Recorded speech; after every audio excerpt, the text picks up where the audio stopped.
My name is Jim Paterson. I'm a principal of Discovery Group, which is a mineral exploration and mining house from Vancouver, Canada. And today we've got the pleasure of some great panelists to talk about innovation and how that can create value locally and help us accelerate the energy transition. So I'll start at the far end with Stefano and get everyone to introduce yourself. Okay. Thank you. Good evening. First of all, let me thank the organizers and the Kingdom of Saudi Arabia for inviting me to this important forum. I'm Stefano Santarelli. I am the Chief Executive Officer of Record, that is a consortium, a public-private body, research body, which has among its members University of Florence, Polytechnic of Turin, some private industries involved in the waste management, and 34 Italian municipalities. So we have territories inside of us. We are involved in thermochemical conversion and leaching, and that's enough, I think.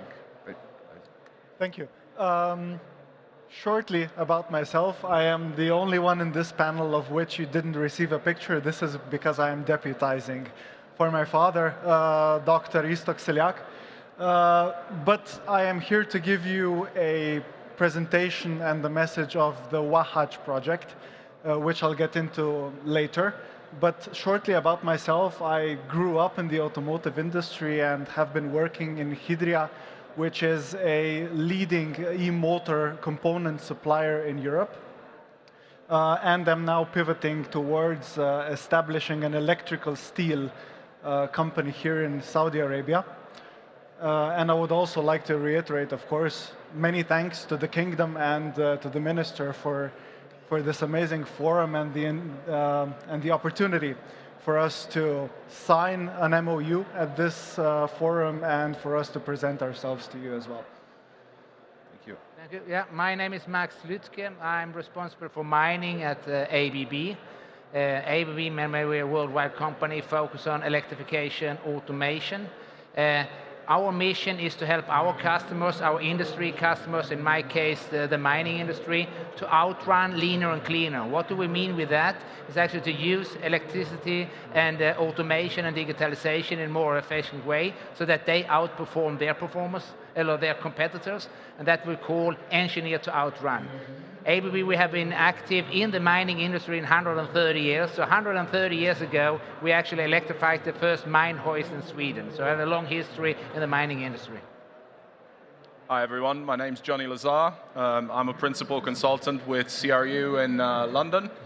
I head up the strategy advisory division in our London office, and we concern ourselves mainly with assignments in the field of energy transition, and specifically decarbonization of industrial plants around the world. We've had a number of very interesting assignments here in the region, and we've seen firsthand how innovation in the use of different electrification solutions helps the local industry try and drive towards the interim targets it has in emission abatement. So we'll be talking about that today. Thank you. Good afternoon, everybody. I want to thank the Minerals Forum for giving me the opportunity to participate in this panel, and I hope you all have enjoyed this forum as much as I think all of us have. I also want to thank Jim for facilitating this panel, which is going to be very interesting. My name is Mark Michalowski. I'm a geologist. I'm right now a mineral resources specialist, uranium specialist with the International Atomic Energy Agency. My primary function there is to coordinate a global country-level survey every 2 years of uranium activities in various member states of the International Atomic Energy Agency. So we're looking at uranium exploration, uranium resources in situ in the ground, uranium production, as well as uranium demand. I also oversee a few databases, one of those being the global distribution of uranium deposits around the world. Prior to being with the International Atomic Energy Agency, I was a mineral resource scientist with the U.S. Geological Survey, specializing in exploration targeting using mineral potential modeling, which are geospatial techniques and probabilistic techniques for assessing undiscovered mineral resources. So again, it's a pleasure to be here, and I hope to provide some perspective with respect to uranium. Thank you. Thank you, Mark. What a great panel.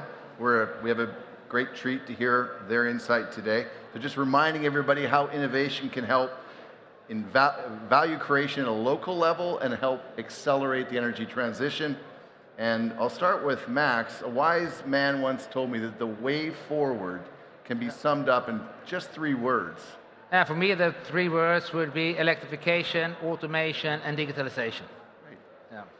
So just to say that, I'm a true believer that innovation and technology will actually drive this much faster, and I think that is a cornerstone to help this industry to be more productivity and also to drive the energy transition.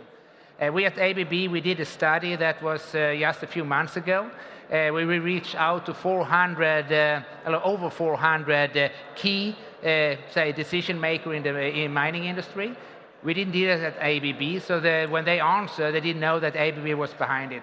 Quite interesting is here that 77% they said that electrification, automation, and digitalization will be the key driver to drive the sustainable mining and also drive this energy transition. Another interesting point is that we say 68% said that technology is key to actually to attract the new generation. The Gen Z. And if I look here in Saudi now, when they are going to drive a lot of new mining projects, have a very young population, you have to drive technology, because that is the way to attract them to work in the mining industry. So I think that is a key thing.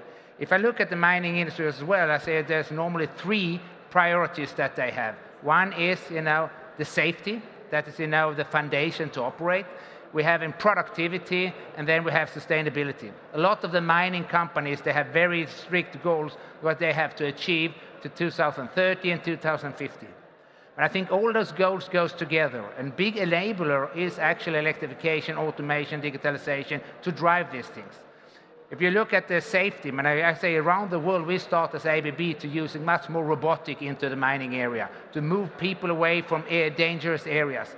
Interesting here, we are investing now here in Saudi also to see, the value creation. We're going to build up a new facility for robotics, not only used in the mining, but can also used in other things.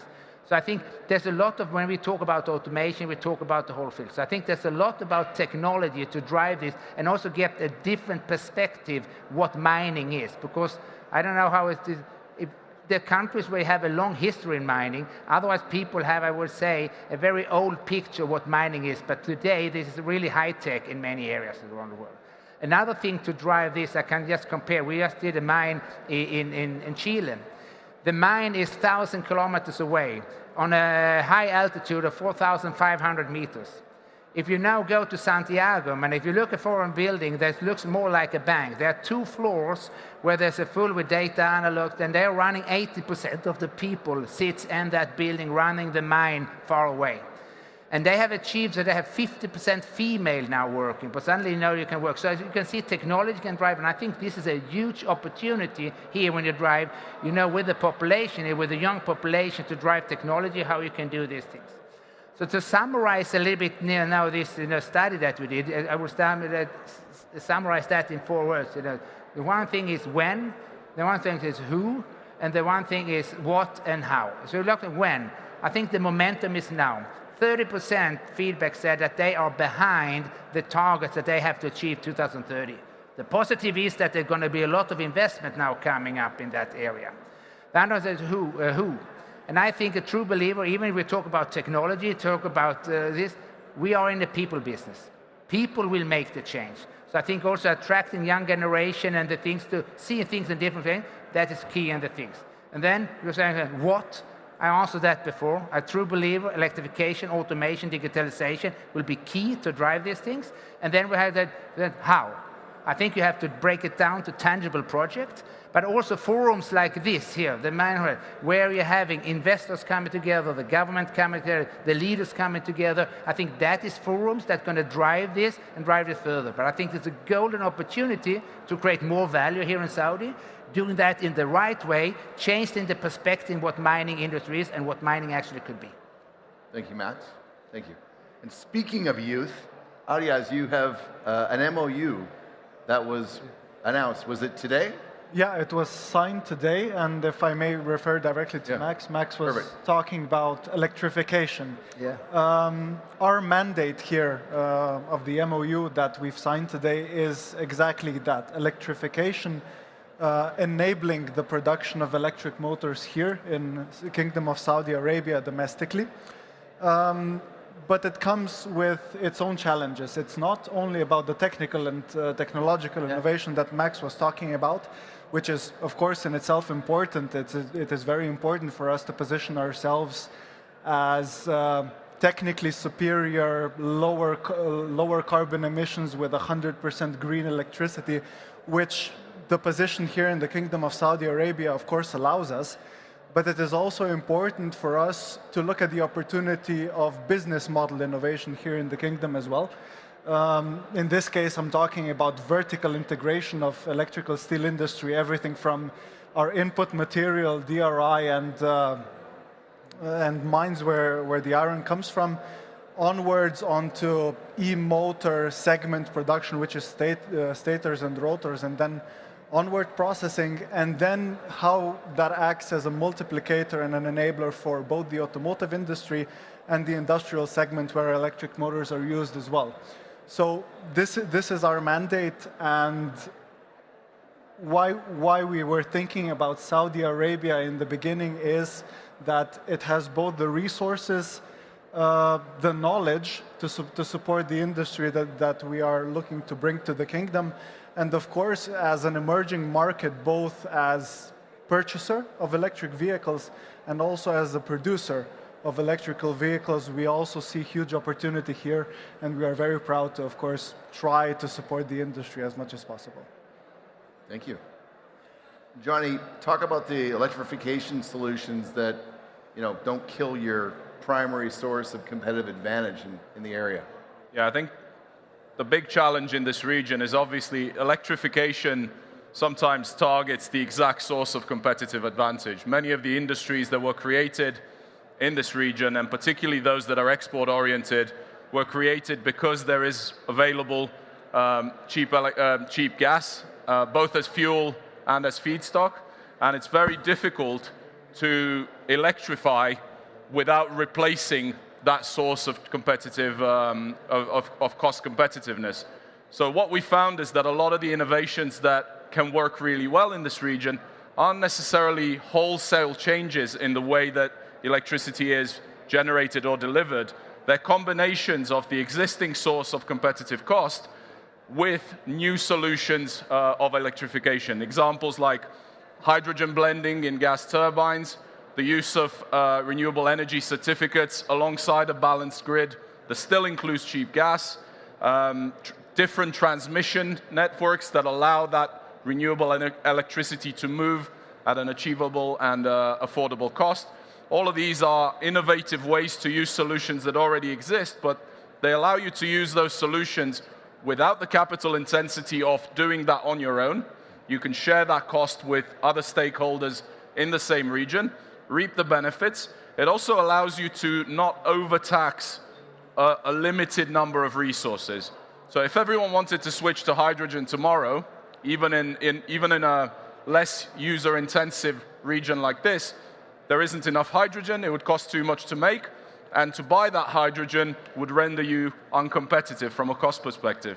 But if you were to blend 10% hydrogen in a gas turbine, your cost competitive position remains there, and you need less hydrogen at a lower cost. So that allows that kind of collaboration that this whole forum has been talking about for so long to work in such a way that those finite resources that are available for electrification can be used by multiple stakeholders, and everyone can stay cost competitive, particularly on a difficult export market.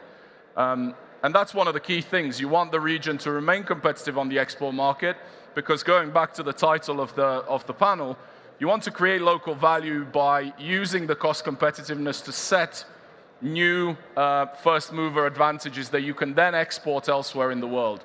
This is a region that can make movements and make innovation happen a lot more quickly and a lot more effectively than some of the traditional mainstays of technological innovation. It has access to capital, it has a blank canvas in many ways, and it has the ambition of the regulators behind it as well, and that helps remove a lot of the obstacles.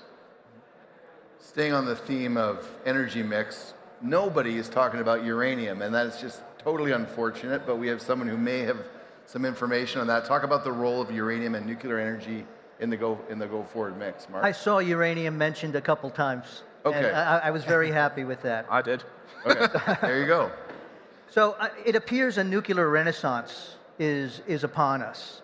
We're looking at the climate change conference, COP28. 22 countries came out and pledged that they want to increase their nuclear capacity, triple it by 2050. And then we have this idea of SMRs, small modular reactors. These things could be used for desalination plants. They can be used for mining operations. And so with the deployment of that, there might be an increase for uranium. As well, if we look at countries like China, it has the most number of nuclear power plants in development in the world. Where is that fuel going to come from? So then we add on top of that, there was a nice price spike in uranium in January of 2024, highest spot price for uranium in 17 years. That's coming off of about a 12 to 10 year lull where there was nothing going on. And it went up from $30 per pound U3O8 up to 106. And now I think it's leveled out at about 74. But that has spurred exploration. And it has also done an interesting other thing, and that is uranium deposits genetically can be split into 15 different types. Broadly, they can be subdivided into what's called conventional and unconventional. The conventional are the ones that have always been mined in the past, and they're profitable. The unconventional ones are very low grade, and they're not profitable to mine at lower prices. But now with this new price, if it's sustained, these unconventional deposits can be mined. And one of the most important types of those are black shale, but for Saudi Arabia, it is phosphate. And phosphate deposits have a potential for a huge resource, not only in Saudi Arabia, but throughout the Middle East. And one of the things is that the technology for extracting and recovering the uranium from phosphates is not fully developed. And that technology, when fully developed, can bring phosphates from an unconventional deposit type to a conventional deposit type. And once we're able to work on the technology to make that happen, it's going to be a game changer. For example, I can tell you in the 1970s, there was a technology developed called in situ leach or in situ recovery, where they essentially would go into sandstone rock that hosted uranium. They would put down oxidizing fluids that would dissolve the uranium, and then they'd bring it up through a series of wells. You're not removing material. There's a tiny footprint. And that was a game changer, which put Kazakhstan into the #1 uranium producer in the world.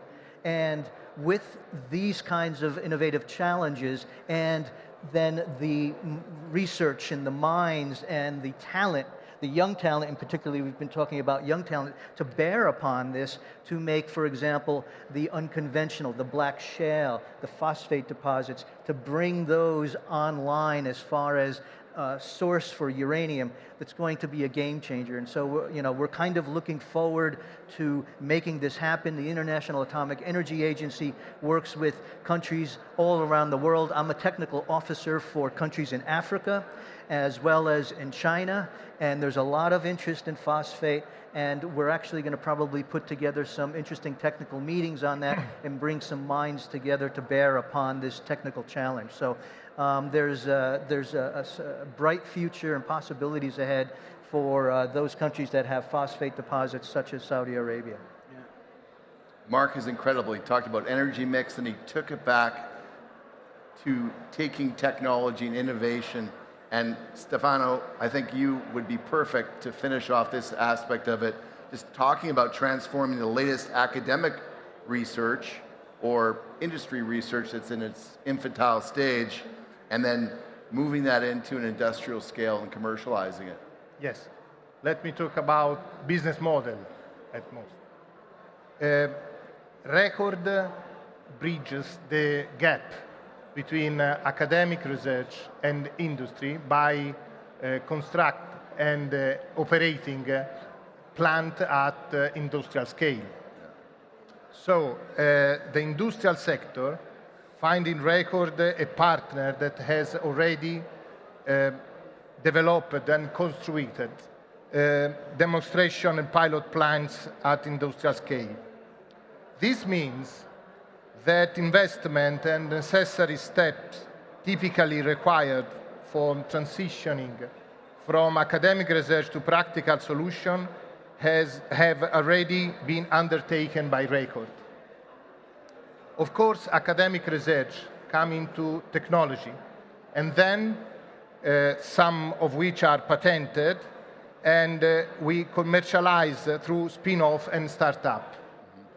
Record actively foster the creation of new startups, leveraging its expertise and resources to support innovative venture from inception to the market readiness. This venture benefit, of course, from Record's expertise and infrastructure and continuous technological support. On the other side, investors can find startup based on validated and scalable technologies that providing investor with a low risk and high opportunities ready for a final upscaling to the market.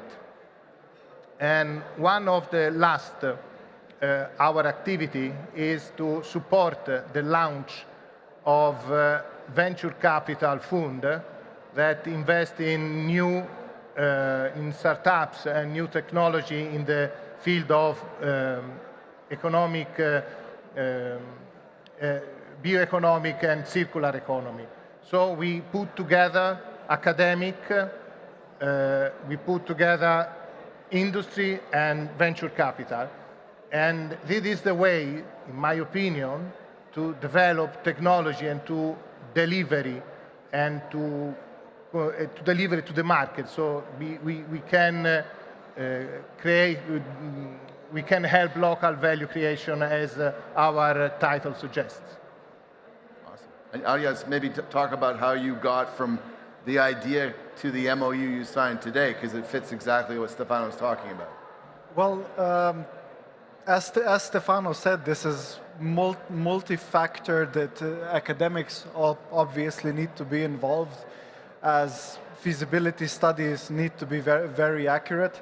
But at the end of the day, it is, as you said, the idea and the capital behind it that makes it work. Paired, of course, with a desire for innovation, both technological and business model. And at the end of the day, I think that makes the perfect combination for an idea, and gives us the opportunity to strive forward, of course. But the unknown quantity in this mixture is the environment sometimes. And the environment is quickly developing, especially here in Saudi Arabia. And I think that is, at the end of the day, what makes this market very interesting for venture capital and, of course, other investments in all areas. And Max, within your organization, how do you support ideas and pull them up and help them become commercialized? I mean, in ABB we have big research centers. We are working very close with universities and this academia. And I am also, like I said, I'm a true believer in innovation. I think also here now in Saudi we have also from the government that to incentivize certain things like this development, because I think we have to create this, and I think that the young population here and now going into the mining, I totally agree, there's a lot of potential to do this. So we have to actually incentivize this hunger of new technology and testing, because I always say in the mining industry they always want to have proven technology tested by somebody else, you know. So I think we have to incentivize this and test certain kind of things. So as ABB, like I said, we're working close together. We are also open to be part of this to R&D. We're working also with the mining industry. So I think to drive these things, and as ABB, we are active in many other industries as well. So we normally also look things that are working there. How can we use technology from there, maybe adapt that and change it in a certain way, how it can work this. So it really aligned with what was said here before. And Johnny, within your organization, how do you identify innovations that will help your customers and your clients and support them? I think the key thing is to make sure that everyone speaks the same language. So you've heard there's the academic environment, there's the technology providers that then take those solutions and try to scale them up. There's the governments that have to regulate the way that that's implemented, and then there's the financial entities that have to finance all of this. And what happens very often is when industry goes to all of those different stakeholders to ask for support and to provide these solutions, all of those different stakeholders are starved of solutions. They want to see those solutions, but it's very hard for all of them to speak the same language. So one of the things that we do as industry consultants is we look at the technical solutions and we try and provide a structure and a logic where all of those stakeholders can talk to each other using the same structure. So the same notion of finance, the same notion of performance, the same notion of impact in terms of emission abatement or contribution to the local community.